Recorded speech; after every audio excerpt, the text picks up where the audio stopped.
Бүгдээрээ сайн байцгаана уу? Та бүхэнд энэ өдрийн мэндийг хүргье. Бразил улсад амьдардаг 2 хүүхэдтэй ээж байна. Ингээд Бразил улс руу нүүсэн тэмдэглэлээ та бүхэнд хүргэж байна. Өмнө нь Япон улсад 14 жил амьдарсан. Тэгээд Бразил улс руу нүүхээ болсон. Японы Наритагаас Дубай руу 12 цаг нисээд Дубай дээр 8 цаг хүлээгээд тэгээд дараагийн нислэгтээ суугаад Бразил улсын Сан Паул хотод ирсэн. Нийтдээ 36 цагийг зарцуулж ирсэн.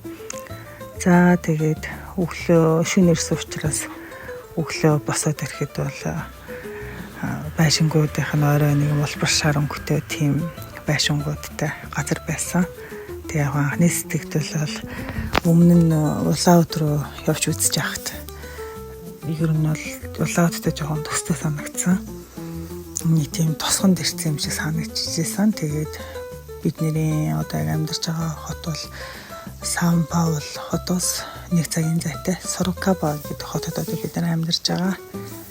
За тэгээд эснийхаа маргааш нь бид нэр ингээд гадаа ингээд задаа талбайд байдаг ногоо болон жимсний зах руу явж үтсэн. 7 хоног болгоны 3 дахь өдөр ингээд гэрийн ойролцоо гудамжинд ингээд жимс ногооны зах гараад ирд юм байлээ. Ерөнхийдөө бол дандаа юм шин ногоо жимсүүд байдаг юм байлээ. За ингээд бид нар дараагийн өдөр нь болохоор ингээд Шакара гэдэг энэ Бразил улсын Португалаар Шакара гэж нэрлэдэг ийм монголоор одоо туслангийн газар юм уу да. За нэг иймэрхүү газар ирсэн. Ер нь бол Бразил хүмүүс хаас бүтээсээ өдөр энэ газартаа ирээд энэ мах цахаа шарж идээд бассейнд ороод ерөөхдөө ингэж өдрийг бол ингэж амарч өнгөрүүлдэг юм байлээ. За тэгээд доторх нь бол ерөөхдөө нэг иймэрхүү байдаг юм байлээ. Мах шардаг хэсэгтээ ийшээ ингэж бассейн пүүл рүү ингээд шууд орчдөг юм байлээ.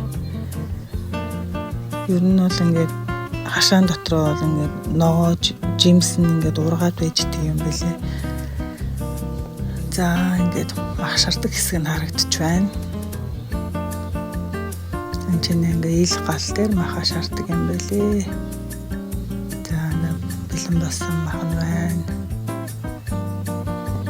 Ингээд хүмүүстэй танилцаад иймэрхүү өнгөрөөлөө. Дараагийн бичлэгээр уулзцгаая. Үзсэн та бүхэндээ маш их баярлалаа.